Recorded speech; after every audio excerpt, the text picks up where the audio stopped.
And sparks fly at town halls across the country as frustrated voters get loud and tell lawmakers to hold the president accountable. Plus, former President Biden back in public and raising the alarm over the future of Social Security as the Trump White House works to shift focus to non-citizens.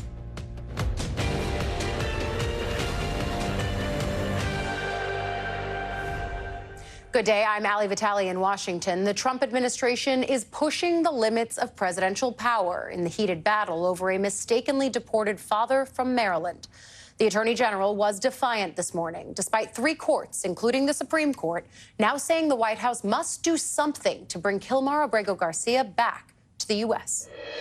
He is an illegal alien who has been living illegally in our country from El Salvador. ICE testified, an immigration judge ruled he was a member of MS-13, an appellate judge ruled he was a member of MS-13. He's from El Salvador, he's in El Salvador, and that's where the president plans on keeping him. We got to do a quick fact check here. The administration has yet to provide any evidence Garcia has ties to MS-13. Furthermore, the 29-year-old has never been formally charged or convicted, either here in the U.S. or in El Salvador. A federal district court judge on Tuesday laid into the Trump administration, saying they've done, quote, nothing to comply with her requests. The judge added she won't tolerate future gamesmanship or grandstanding. And this case could very well end up back in the Supreme Court. But in the meantime, Garcia's wife, who is a U.S. citizen, was close to tears yesterday outside the courthouse in Maryland. I will not stop fighting until I see my husband alive. Stop playing political games with the life of Kilmer. Enough is enough. My family can't be robbed from another day without seeing Kilmer. This administration has already taken so much from my children's, from Kilmer's mother, brother, sisters, and me. And now we're seeing anger over this issue boiling over at some of the town halls with members of Congress, including Republicans. We'll get into a little more on that later. This morning, Maryland Senator Chris Van Hollen got on a plane and traveled to El Salvador. I hope to have a chance to see Mr. Garcia to report on his condition. We are not going to stop fighting for his return. Joining us now, NBC News senior White House correspondent Kelly O'Donnell, Justice and Intelligence correspondent Ken Delanian, New York Times chief White House correspondent Peter Baker, and law professor and former federal prosecutor Paul Butler. Ken, we'll start with you because a reporter pressed the Attorney General this morning for any evidence tying Garcia to MS-13. What'd she say?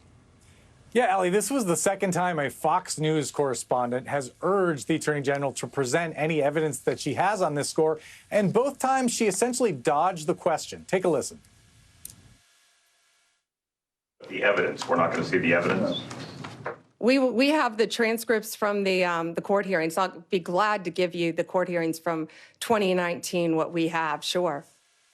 And let me just explain that. That was an immigration court hearing. Immigration courts are not courts of law. The immigration judge in this case took at face value what the police said, and the evidence that we're aware of supporting the idea that this man was an MS-13 gang member consisted of essentially an allegation from a police informant and the fact that he was wearing a Chicago Bulls ball cap in the Home Depot parking lot when he was picked up. So that's not evidence by most people's lights. Now, he may very well be an MS-13 gang member, but the government has not proven that, and they have not supported the allegations they've made, including from the White House podium, that he was engaged in human trafficking. And so that's one of the issues here that's got a lot of people very concerned about this case, Ali.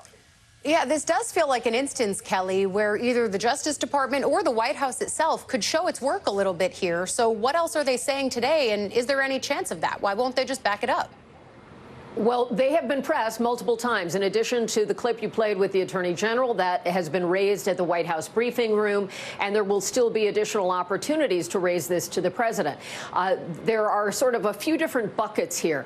Clearly, an administration has the ability to remove those who are qualified for deportation. The president can further that policy. Part of why this is at issue is because evidence is essential in the American process, and due process is afforded to those who are not even American citizens if they are in the United States, and he was at that time.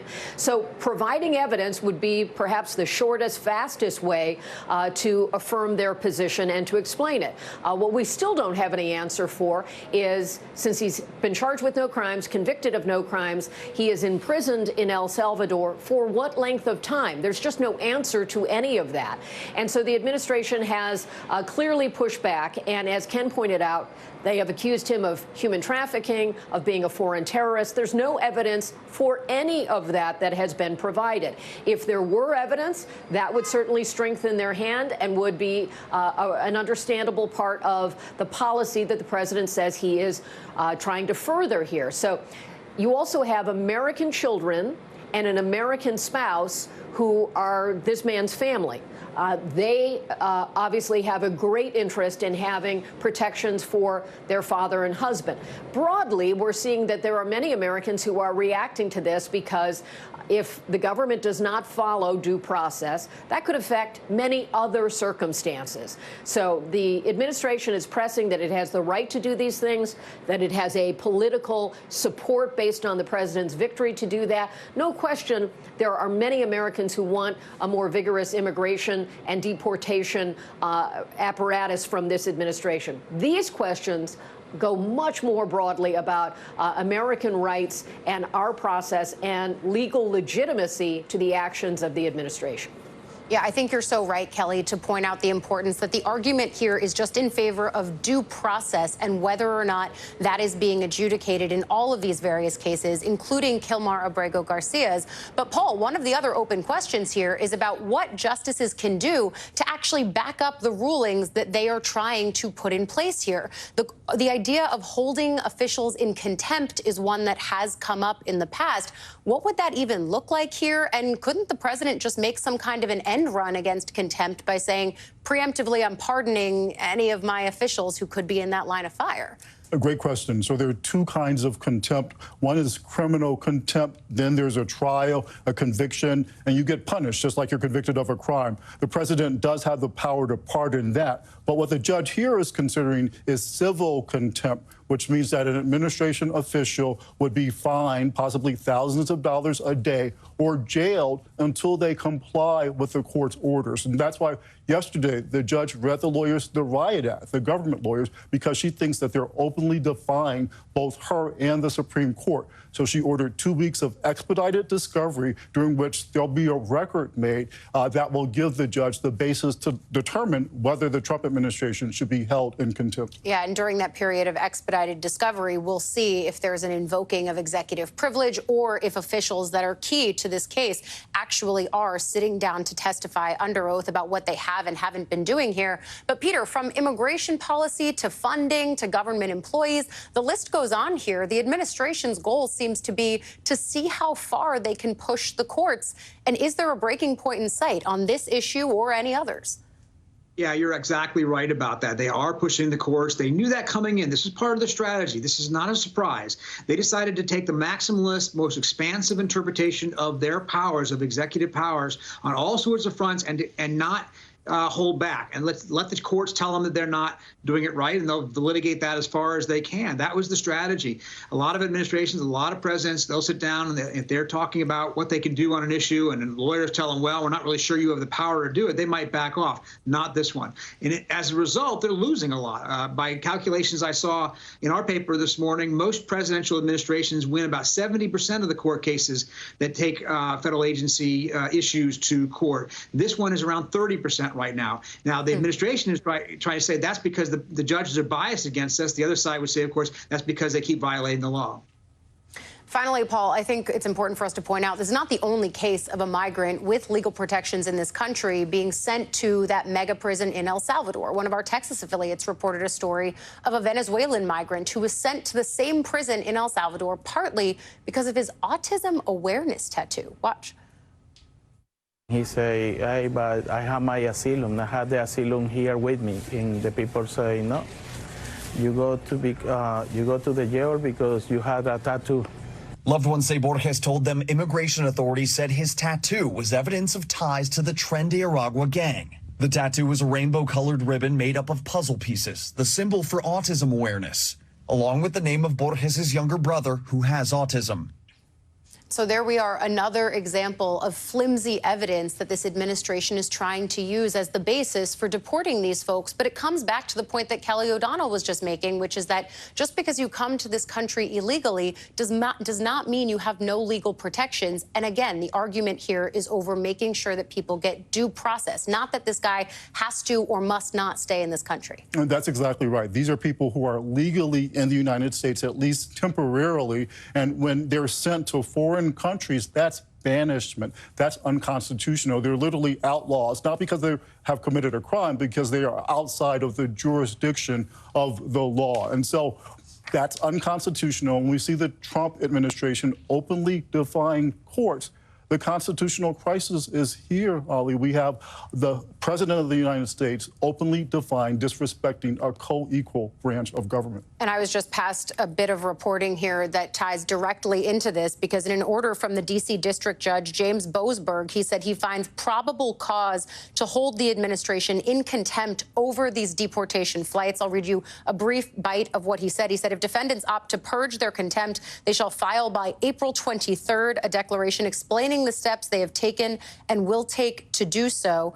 What does this mean, and where does this go next? This is getting real. So this is the Trump administration will have to respond either by complying, which they're unlikely to do, or saying, you know what, we're not going to listen to the district court, and we're not going to listen to the Supreme Court of the United States, and then we will be in uncharted territory. Peter, do you think that this is the next phase of the legal battle here with Judge Boasberg, who's been in the president's crosshairs on social media platforms? Is this the next phase of the battle, and are they welcoming it? Yeah, Judge Boasberg has tried time and time again to give them a chance to stop this confrontation, right? He says probable cause that they've committed contempt, not that they have committed contempt, and you can cure, you can get yourself out of the box here, in effect, if you simply stop defying the court. That's what he's saying here. He's not looking for a confrontation, but the other side is. I think the Trump people like the confrontation. I think they like this political issue, because what they say to the country is, look what we're doing. We're trying to protect you from bad guys, from terrorists and traffickers and druggies and gang members. And it's the liberal establishment in the judicial world, in the media, in the Congress. They're the ones who are trying to protect these people as opposed to protecting you, the American people. And it's for them, they see it as a winning political issue. For the courts, it's a question of their very integrity, of their ability to be a co-equal branch, as Paul Butler just described them. How do they enforce these rulings if the administration keeps defying them? And when do we get to the point where they're actually in defiance in a way that it forces the courts to take action? That's what Judge Boasberg is up against right now. Kelly, again, this news coming into us in real time, but what's your expectation for where this goes next? Well, I think we have to just take a moment and really let that in. Probable cause for contempt against Donald Trump and his administration from a federal judge. This is a really critical moment. It's not just another incremental development. It is important for people to understand that this is ratcheted up in a way where, again, on policy matters, the administration can try to carry out its views on immigration, on deportations. But the issue is, are they following the law? Are they respecting the courts? The president and all of his administration members, swear an oath to defend and protect the Constitution and to live up to it. And the courts are trying to make certain they're following those procedures. The ultimate policy questions, you can have a lot of support in the country for vigorous and aggressive views on immigration. That's borne out by a lot of the polling. But following the law in each and every step is an important American value. So if a court is saying there's probable cause for contempt, that really moves this to another level, and this will have considerable consequences. And now it's really in the president's hands to live up to what he said, that he would follow the courts, that he would listen to the Supreme Court, but other courts as well. You can, as litigants, there's a lot of back and forth. They can present their sides, but ultimately adhering to what the courts say is about our rule of law. It's a very significant moment. Yeah, and in the past, Trump has been deferential specifically to the Supreme Court, saying he would follow what they're saying here. But, Paul, there's a deadline attached to this now. It's going to be next Tuesday. What happens if the administration doesn't file and doesn't show that there's not probable cause for one of them to be held in contempt? The judge will hold them in contempt. And again, what both the judge in Maryland, Judge Zinnes, and Judge Boasberg here in D.C. are asking isn't about foreign policy. All they want is questions answered. So Judge Boasberg said, I ordered that you turn around the plane. Somebody, that didn't happen. Who made the decision to turn around the plane? The administration is saying, we don't have to answer that. We don't have to tell you that. We don't have to answer that question, Judge. So all they have to do is to tell the truth, to say what they did. Yeah, the judge here even saying identifying the individuals who made the decision not to halt the transfer of class members out of U.S. custody on March 15th and 16th. Again, those original flights to the prison in El Salvador. The judge has asked many questions about them. When did you realize that I made this order? When did you realize that you should have stopped the planes? Did you not stop them, knowing full well that a court had told you to stop them? All of these questions have gone unanswered, and now we're watching the judge try continuously to get those answers. We will see what the administration does in response to this breaking news, but you're right to say this. It's getting real. It's been real, and we're here now. Paul Butler, Kelly O'Donnell, Peter Baker, all of you, thank you for your expertise. And in 90 seconds, former President Biden is back in the spotlight with a warning on what potential cuts to Social Security could mean for Americans. You're watching MSNBC.